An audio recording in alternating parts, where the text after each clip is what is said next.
Hi folks, Dave Schmidt here. It's the morning of August 18th, and I want to thank you once again for joining me this week. Just a couple administrative announcements. First of all, yes, I will be having a radio program tomorrow, August 19th.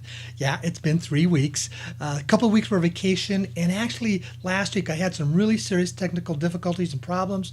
I was in Texas working on some things with Charla, and it just got to the point, and I says, it's going to take me a good 6 to 8 hours to fix this. So I just decided to extend the vacation one more week. And as you can see, I'm back home in Sedona. Well, also, I want to say thank you so much for the video of the newsletter 2 weeks ago that those of you who obviously have been enjoying it. It's really kind of surprised me because I'm now surpassing over 25,000 views on that video. I haven't posted it anywhere. I don't know anybody who has. I haven't promoted it. It's just by word of mouth. It's obviously touching on something that is very interesting for so many of you to have over 25,000 views on that one video. Well, this week I want to continue that same theme. I talked about shift and change. I talked about how shift and change is coming. I played a part of a video with an interview that David Wilcock gives with Corey Goode, who was a part of what was called the Secret Space Program, how he understands what's happening in the issues of energy in our environment. I mentioned about how we are moving into shifts and change, because for over a year and a half now, I've been reporting and teaching in my workshops that we're entering into what is called this photon band, a different place in our galaxy. And it's bringing photon light energy into our environment that we haven't had for thousands of years. This is literally creating shifts and changes to our environment. If you also want to get a really good idea about that, read the first 2 chapters in David Wilcock's latest book, Synchronicity Key. He talks about how photon light, laser beam light, can literally shift and change DNA within animals and within humans. That's happening to us, and that's taking place. Well, what's interesting is when shift and change takes place, and there's an anticipation of events that are coming up, and I've talked about the possibility of lots of different things that are taking place next month in September, predominantly in late September. And it's amazing the number of different reports that are coming out that people are talking about what's going to happen and what's take place. And they are all over the spectrum. I mean, you've got Christians calling in the rapture. You've got light workers thinking that, the benevolent aliens are going to come and take us away. People are going to get ascended. People are going to be leaving the planet. There's going to be absolute then economic chaos. It's the judgment of God that is coming upon all of us. It's all over the place. But why would there be so many people talking about it and this anticipation for what is taking place? Well, what I want to do is talk about how does shift and change happen. There are 2 predominant themes or methods when they take place. One is spontaneous. Spontaneous is when an event takes place and it creates a big, huge shift and change. The other shift and change is gradual. Different people prescribed to different methods, or one of those 2 different theories.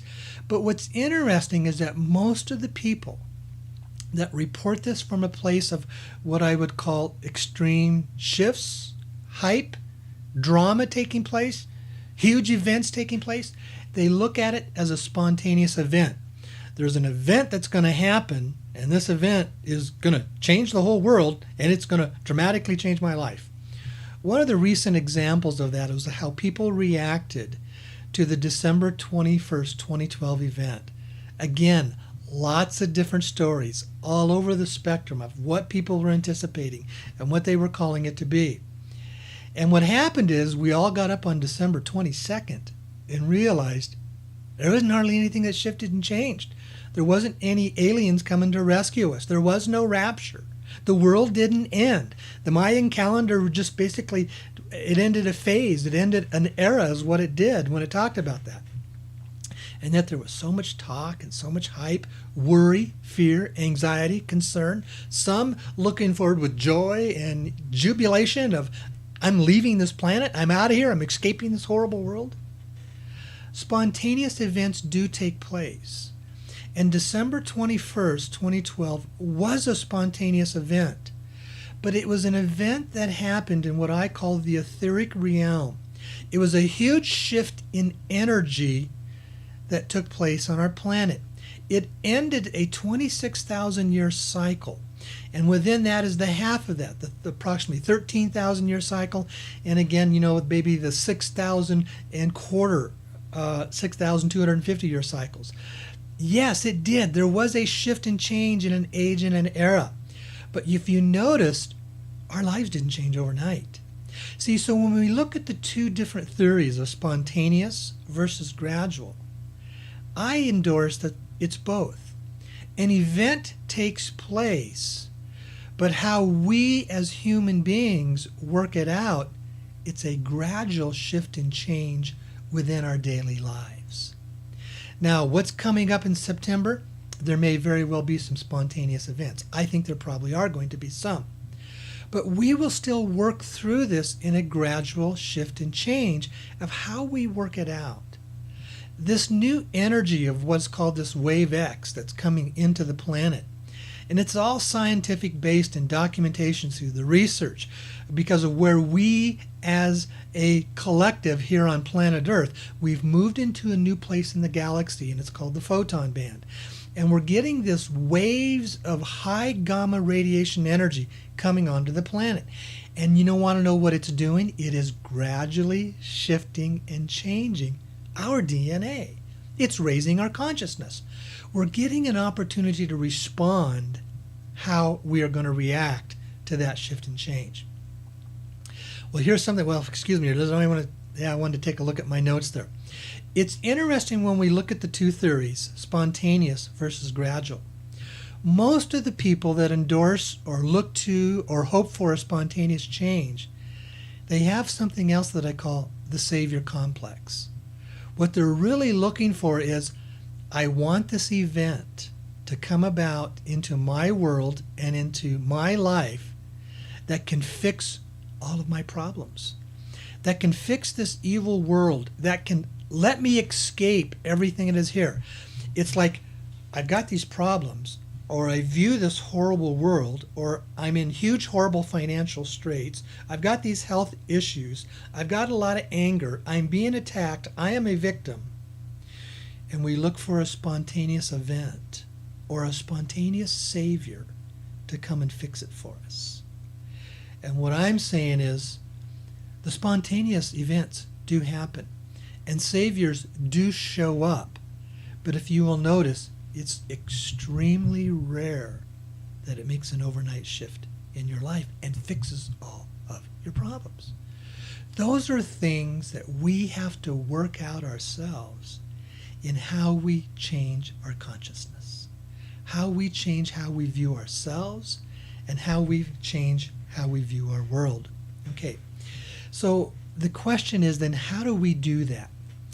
Let's say there's something that is going on in your life and it's not very good. You've got basically a huge financial situation and finances are really eating you up. You may be almost in a poverty situation. You're barely getting by and you're barely surviving from day to day and week to week. And you keep wondering, when is this RV going to happen? When is something that's going to come and rescue me?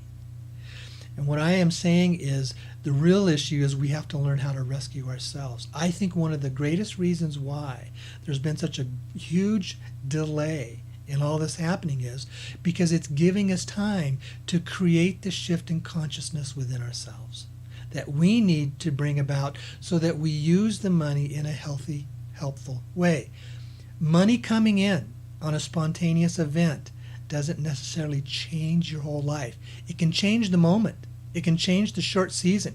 It can change a short period of time, but it doesn't create the huge long-term shift and change in your life that you're looking for. That comes when you work on doing your own healing and your own clearing and shifting and changing old things. I experienced that shift and change almost 2 years ago. I had things in my life that weren't going very well. And you know my story. I was one day away from being homeless. I was in a situation where I was in financial straits. I was barely getting by. But I also was doing something else. I had great conflict in my life with some of my old people, the patterns of the people that I had worked with. They were pressing my buttons. I was angry and mad at them. I found chatter thoughts going on in my mind on a frequent basis with these people, arguing with them, fighting with them, debating with them, wanting to be right, wanting to be better. And yet that was, in some ways, was kind of consuming my thoughts throughout the day, and it didn't feel very good. I try to go to sleep at night, and all these thoughts are just running and chattering in my mind, and I couldn't get rid of them. And yet what I had done, because I got so tired of it, it became one of the most important things in my life. Learning how to clear, learning how to heal, learning how to diffuse all of the old energy thought patterns in my life. I didn't like myself that way. But here's what I had learned to do. I had made it one of the most important things in my life. Of all the things that I talk about, all the things that I do, this is what I had focused on more than anything else, because I had become sick and tired of the painful thoughts. I got tired of it, and I became very motivated to want to change. And I set out in a process to learn it, and it works for me, and it works very well. And I've told the story about when I had come to the point of really healing all the old encodings of thought memory patterns in my life, with predominantly these two people that I was wrestling with.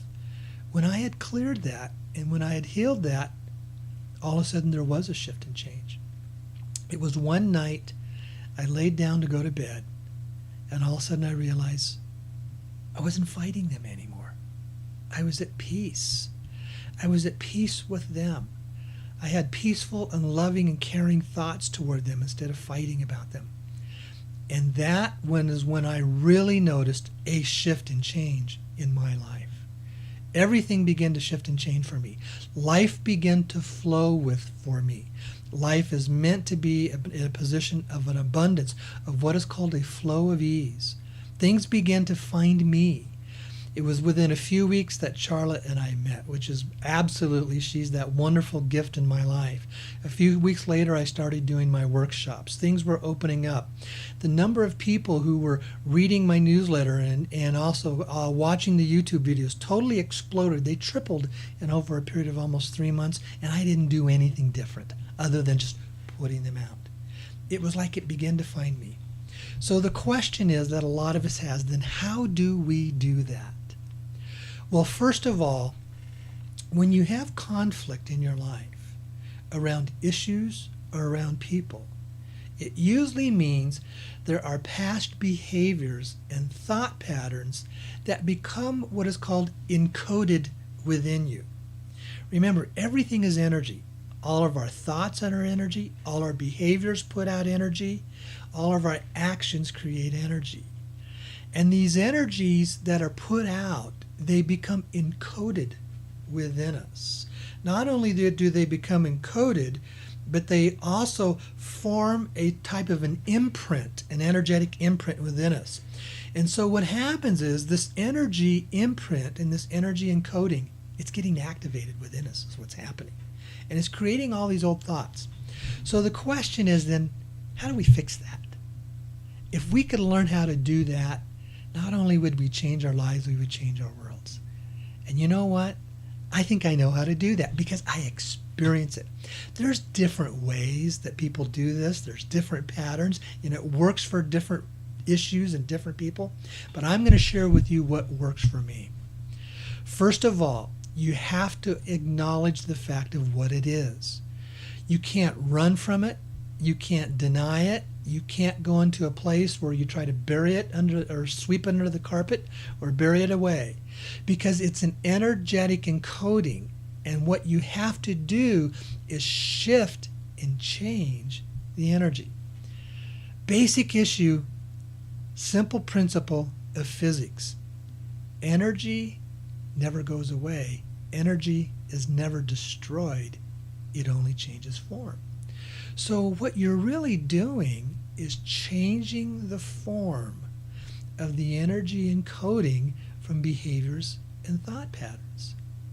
That's how people who have deep addictions, they get healed of their addictions. Sometimes it takes hard work. But what they are literally are doing are shifting the old energy encodings that are within them. Now, how do you do that? First of all, you can never shift and change energy by coming at it with the same vibrational frequency of its energy.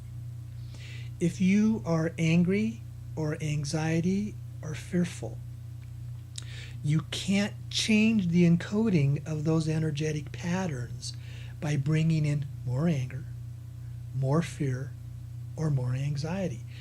If you're operating on its same level, you're only feeding it. You have to be able to rise above it, and it's a very simple principle. You rise above with higher thought patterns of love and compassion and forgiveness, which basically are all forms of light energy. And light always overcomes darkness. It always does.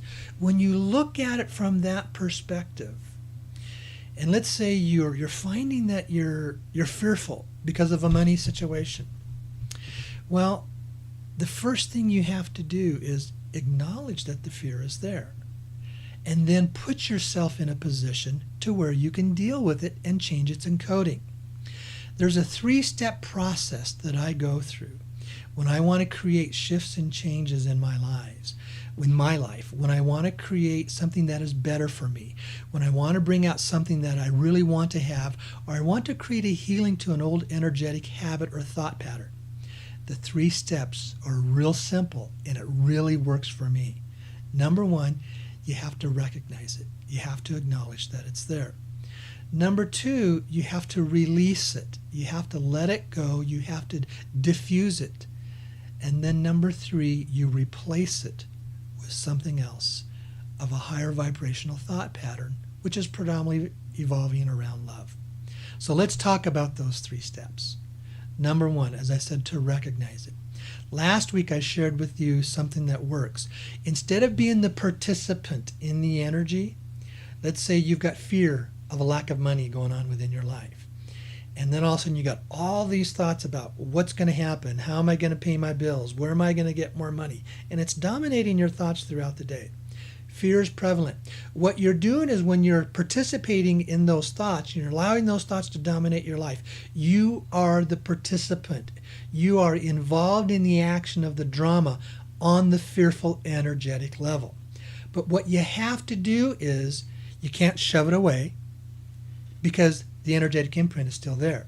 You can't deny it because the energetic imprint is still there. You can't go into a form of thinking you can just wish it away because the energetic imprint is still there. You have to diffuse and change the energetic imprint. The first thing is allowing it to be there. And what I shared with you last week is you then become the observer of the activity versus the participant.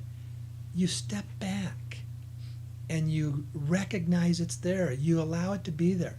And I shared something with you, and I'll share this again, what works for me. What I do is there's drama activity going on. I'm really fearful because I don't know where I'm going to get my money. I don't know if I can pay my bills. I don't know if I have enough money for food or gas in my car. And these are really real issues for a lot of people. And I'm involving in that drama. So what I do, I recognize there's a drama that's going on. They're acting in a drama. It's like a play on a stage. It's like a theater production. So what I do, I step back. I literally separate myself from the actor. And then I vision myself walking off the stage, going down, sitting in the audience, and just looking at the 2 actors going at it. Well, that's funny. They got all this drama going on in their life. It's a great theater production that's going on, a lot of drama taking place, but what's really happening? And then here's the next thing that I do. I literally, because Jesus is my master, he's the one that I turn to. You do whatever works for you. Maybe it's your archangels or your angelic guides or whatever it is that's for you. I picture Jesus coming in and sitting beside me in the theater, and we're starting to laugh and talk about these 2 actors up on the stage. Because see, what I've done, I've now become the observer, and I've brought in what is called my higher source of power, my master, to be with me. And then I ask him, well, how do you look at this? And he'll kind of chuckle and just say, oh, it's just a phase that they're going through. They'll come out of this. They'll be okay. They'll be all right. Because life always goes on. They'll get to choose how quickly they want to move on from this and to improve this situation. But if they continue in the drama, then the drama will continue and the healing won't take place. But they can choose to step into healing if they want to. So now I'm the observer, and I'm observing that, well, yeah. So I'm the person that I don't have to be involved in all of that drama. I do have to recognize and acknowledge the drama, because what am I doing? I'm recognizing and acknowledging the energy of the drama. So I have to recognize it, that it's there. Then what do? I release it. Well, sitting there in the theater watching the drama is a form of the release. I'm letting it go. I'm not engaging in it. I'm not participating in it. I'm bringing myself to a place of peacefulness, a place of observation, and a place of love. And when I am doing that, what is it that I'm releasing? I'm releasing all of the old energetic patterns and habits and thoughts. And I'm now able to observe it from a different perspective. And as I have released it, I now get to replace it. And what am I replacing it with? Thoughts of love, thoughts of compassion, thoughts of healing, thoughts of forgiveness, thoughts of empathy, thoughts of helpfulness. All of these things are new energetic encodings, and they're of a higher vibrational level. And it's like light. They're higher light, and when light enters into darkness, it always overcomes it. There's a great illustration that I share quite often that says, enter into a room, it's absolutely pitch black. There's no lights on, there's no light creeping in. It's so black that you put your hand right up in front of your face and you can't even see it. Turn on a light, and where does the darkness go? It just goes away. You literally, when you turn on the light, you are diffusing the darkness. The darkness, when you turn on the light, doesn't shrink into a little tiny ball and go hide over in the corner and say, here I am, don't look at me. It goes away. When you are in a situation of any type of a low energy vibration thought pattern or habit that's of a lower density, you bring light into it, and it will diffuse the old encodings. It will diffuse the old habits and patterns. Now, when I say that, this is a form of the gradual shift and change that we bring in our lives. Sometimes a spontaneous event happens that is very helpful. It wakes us up, it shakes us up, it lets us see a different perspective. We experience something and we say, I don't want that anymore. And the spontaneous event becomes the catalyst to start doing our work for the gradual healing and change in our lives.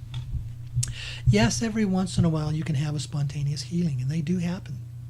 But for the most part, even if the spontaneous healing happens, you still have to work out the change for your behavior patterns to bring about the new life on a daily basis.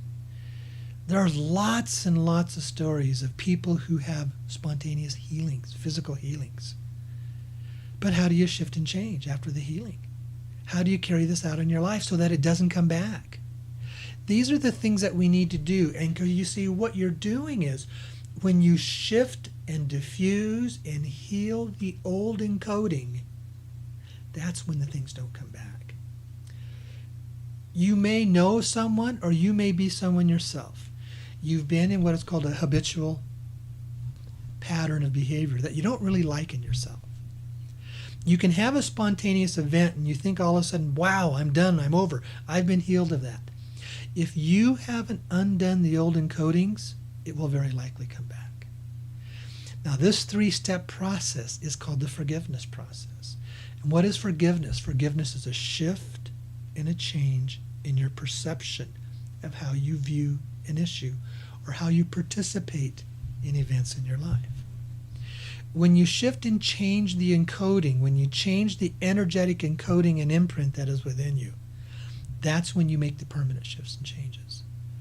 For the most part, it's a gradual process. And I gave you an illustration of what happened to me. I went through a period of my life where I was really hard financial straits, but I knew underneath it, it was because of old encodings of what I thought about money, how I handled money, what I had done to myself, old habits and patterns of money in my life. And I worked this process diligently, aggressively, and vigilantly for 3 years in my life. And then all of a sudden, it broke. The spontaneous event. It broke. But guess what? I still had to think differently and have my gradual shift and change. And the shift and change was wonderful. Things find me. It's just the things find me. I was sharing with a person the other day, I've been able to go so far down this rabbit hole of understanding world events and money, where money comes from, how we are, how we got to where we are, how all this happened.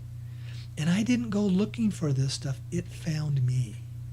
And it flows to me, and there's a spontaneous flow. I don't struggle with money anymore. Money shows up. Money flows to me.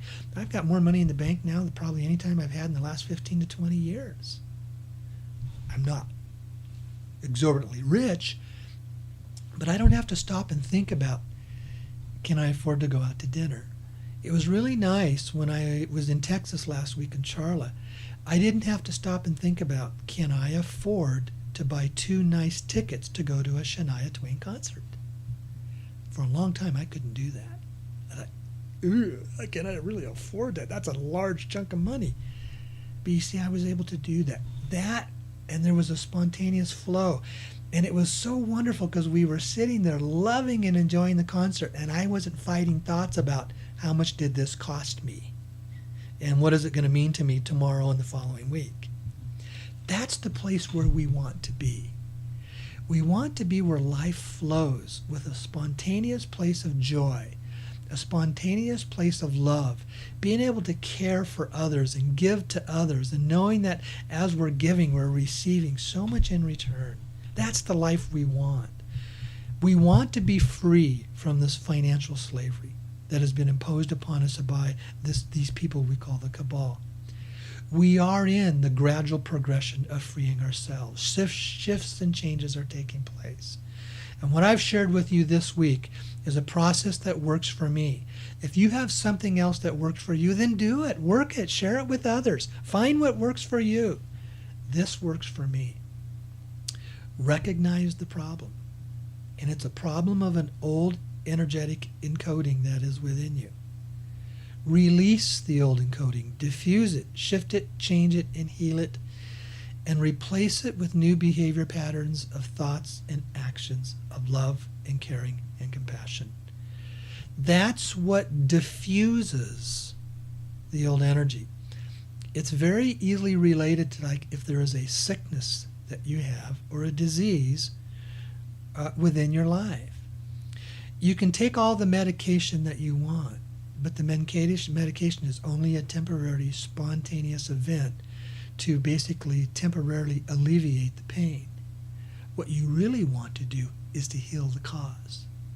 Because the cause of the sickness, again, is energy related. It's an old energetic encoding that can be diffused.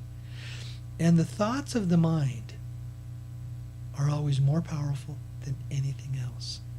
It's okay to take your medication on a temporary basis. It's okay to take the medication to relieve the pain, because then you're more clear in your thoughts to be able to come at the issue to change the encoding.